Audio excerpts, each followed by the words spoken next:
Bonjour à toutes et à tous, j'espère que vous allez bien. Ça fait 2 semaines qu'on ne s'est pas vu, pas parce qu'on sort plus de dossiers, au contraire. On a sorti 6 dossiers sur les 6, 7 dernières semaines. Donc du coup, forcément, vous vous en doutez, ça fait beaucoup de choses à gérer. Beaucoup de clients également et super contents parce que bah, du coup, on a effectivement pas mal de clients à délivrer. Donc ça va très vite parce que du coup, on a effectivement un flux de clients qui rentrent, avec des dossiers qui sortent, avec des agents qui nous appellent sur du off-market. Et le projet d'aujourd'hui, justement, est une opération en quasi off-market parce qu'en fait, on l'avait eu en off-market une semaine avant qu'il soit commercialisé. Un immeuble à Douai, place du Barlet à Douai. Donc, vous regarderez, c'est super bien placé. C'est à côté d'un super parc. C'est à 5-10 minutes à pied du centre-ville. C'est à 10-15 minutes à pied de la gare de Douai. Donc franchement, c'est super bien placé. Un immeuble plutôt patrimonial. Vous allez voir du coup le tac tac tac. Vous allez voir. Ah ouais. Alors là, j'ai que des vidéos. Mais, j'aimerais bien voir l'extérieur. Ça, c'est le rez-de-chaussée. Hop. Ok. Bon. J'arrive pas du coup à trouver. Ouais, j'arrive pas à trouver du coup la façade, mais en tout cas la façade est nickel. Franchement super bien. Je vais vous montrer les chiffres. On est à 630 d'acquisition, 50 de notaire, 90 de travaux. Franchement 90 de travaux, j'y étais assez large comme c'est un bien off market par marchand de biens. Du coup j'ai chiffré moi-même les travaux, j'y suis moi-même allé. C'est moi qui ai fait la note aussi que je vais vous montrer juste après. Quand c'est comme ça, il faut être réactif. Donc c'est là aussi où moi du coup je suis là en support en fait de mes chasseurs pour du coup sur des projets un peu plus techniques, un peu plus volumineux, aller directement sur site pour sécuriser l'opération, vérifier qu'on n'a rien oublié et aussi apporter bah, bien évidemment la valeur ajoutée que je peux avoir sur la partie de travaux, le mobilier et les frais Prudencia. On est sur un dossier à 839 000 euros, 10,21 de rentabilité avec 6 studios, 4 box pro, en rez-de-chaussée, accès PMR. C'était déjà du pro puisqu'avant c'était des pneumologues, c'était un cabinet pneumologue et cardiologue. Et du coup, on aura également 3 F1 de 31 mètres carrés en location courte durée. Donc le projet, il a vraiment été pensé, il a été optimisé par rapport au marché, par rapport à notre connaissance du marché, que ce soit sur la location professionnelle, mais également sur la location courte durée.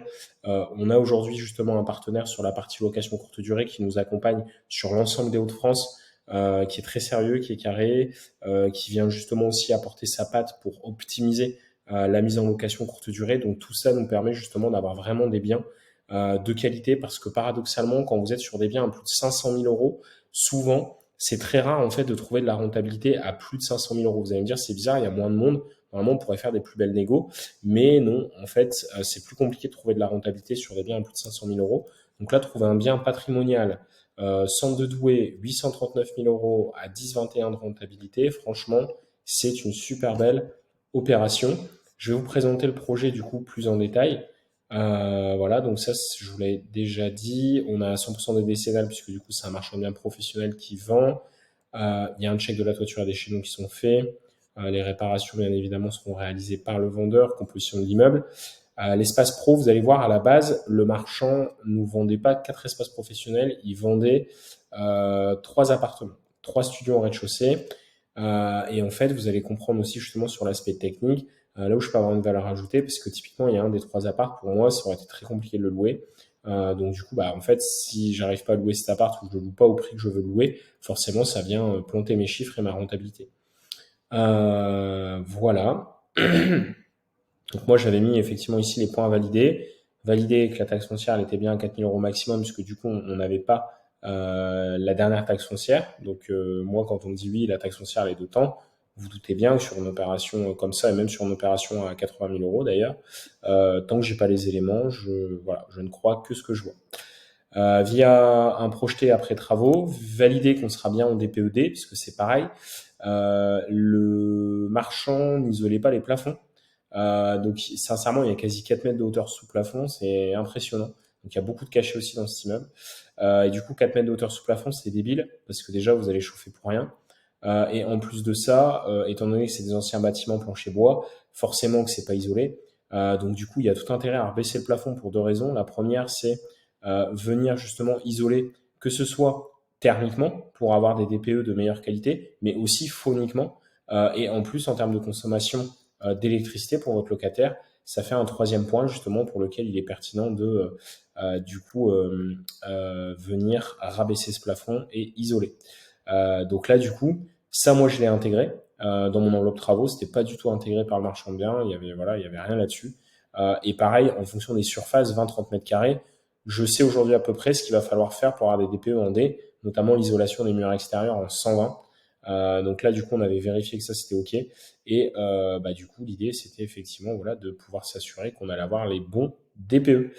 Et également, valider, étant donné que c'est un marchand, il n'avait pas encore fini les travaux, donc du coup, il fallait vraiment valider avec lui le cahier des charges travaux pour pas qu'il y ait de surprise, que nous, on aille signer un compromis et qu'à la fin, le mec, par exemple, n'ait pas fait les sols alors qu'il dit, par exemple, qu'il fait les sols, ou par exemple sur les communs, le coup de peinture, etc. Enfin voilà, c'est tous des éléments en fait qui sont nécessaires pour du coup être sûr de ne pas vous planter sur vos enveloppes de travaux et sur le projet que vous achetez. Voici les plans. Je vais vous montrer du coup sur les plans cette histoire de rez-de-chaussée. Là, vous voyez, donc ici, en fait, vous aviez un premier lot. Donc ça, c'est pareil, quand vous êtes marchand, vous le savez, même quand vous faites des travaux, que vous redécoupez en fait des espaces. Souvent, voilà, quand vous avez vos arrivées, vos évacs, vous en servez, vous mettez juste une cloison, mais en fait, vous faites, si vous voulez, des pièces jumelles, des pièces miroirs. C'est-à-dire qu'ici, on a un point d'eau, tac, juste de l'autre côté de la cloison, il y a le point d'eau, là, il y a les portes de chaque côté. Et après, par exemple, si ici vous mettez le toilette, vous mettez le toilette de l'autre côté, ou si ici vous mettez la douche, vous mettez du coup la douche de l'autre côté, ce qui permet justement d'avoir toutes les canalisations et les fluides du coup rassemblés, ce qui permet non seulement sur le côté pratique, mais aussi surtout ça permet de limiter les coûts, puisque du coup c'est des mètres et des mètres de tuyaux en moins. Donc ici du coup vous avez un premier appart qui fait à peu près ça. Vous avez du coup un deuxième appart qui fait en gros à peu près ça. Et vous avez un troisième appart ici. Voilà, qui fait à peu près ça, plus ça. Voilà. Et ça m'allait pas parce que cet appart-là, en fait, quand vous regardez, vous avez ici une fenêtre. Vous avez ici une fenêtre. Ici, on ne voit pas. Si on le voit, donc ici, il y a une grande fenêtre ici. Et par contre, celui-ci, en fait, n'a pas de fenêtre. Celui-ci n'a pas de fenêtre. La seule fenêtre, c'est une porte-fenêtre qui est ici. Et ça, il y a fort à parier que ce soit porteur. En plus de ça, c'est pas budgété dans les travaux. S'il faut étayer, etc., alors que le mec a commencé à plaquer et faire ses joints, forcément, ça va être un coup pas prévu. Du coup, cet appart-là, pour moi, on peut pas en fait venir le louer en studio. Donc du coup, ce que j'ai planifié, c'est de louer un box pro ici, un deuxième box pro ici. Ici, les salles de bain, etc., étant donné que j'ai l'ouverture qui est déjà faite ici, bah, du coup, ça, c'est la porte d'entrée à un troisième logement, enfin, à un troisième espace professionnel. C'est des espaces qui font entre 20 à 23 mètres carrés chacun. Et ici, du coup, j'ai un quatrième box professionnel. Et ici, au lieu de faire un local technique, j'ai une salle d'attente. Ni plus ni moins. Bien évidemment, il faudra bien sécuriser les compteurs, il faudra bien que ça ferme à clé. Et l'avantage, c'est que cette pièce-là, il n'y aura pas de fenêtre. OK. Celle-ci, on l'a vu, elle est peu lumineuse, mais ce n'est pas nécessaire d'avoir des fenêtres pour louer un local professionnel. Et on a du cachet, on a des cheminées, on a du parquet chevron. Donc en fait, il y a des éléments architecturaux, des éléments finalement de design qui vont donner envie aux gens de venir louer ces espaces professionnels, parce que c'était déjà, toute cette partie-là, en fait, c'était déjà un bâtiment professionnel pour des professionnels de santé, des chirurgiens. Les accès PMR sont donc du coup déjà faits. Il y a un énorme parking en face. Tous les transports en commun qui arrivent sur la place du Barlet à Douai. Et finalement, c'est même mieux d'être positionné là qu'être positionné en plein centre historique où les gens, du coup, ne savent pas où se garer. Donc, du coup, franchement, là, encore une fois, vous devez connaître votre marché. Vous devez savoir justement ce qui va venir dans ce type de produit. Et ça, si vous ne le savez pas, vous passez à côté de l'opportunité, vous passez à côté de l'opération. A contrario, si vous achetez un produit parce que l'agent IMO vous explique que vous allez vendre des box pro, etc., et que vous connaissez pas le marché, vous lui faites confiance. Sincèrement, le pro, c'est pas évident. Le pro et le commercial, c'est pas évident. Vous avez vraiment intérêt à connaître votre marché sur le bout des doigts. Donc ça, c'est très très très important aussi. Pensez pas que tout se loue. Non, tout ne se loue pas sur de l'habitation. Sur de l'habitation, quasiment tout se loue. Par contre, sur du pro, sur du commercial, c'est faux. Et pareil sur la location courte durée, il faut bien connaître le marché. Moi, je connais des investisseurs qui font de la location courte durée sur Douai. On est effectivement en partenariat avec une conciergerie qui loue déjà des lots à Douai pour des clients. Donc en fait, on a effectivement les éléments. Donc voilà un petit peu sur ce dossier.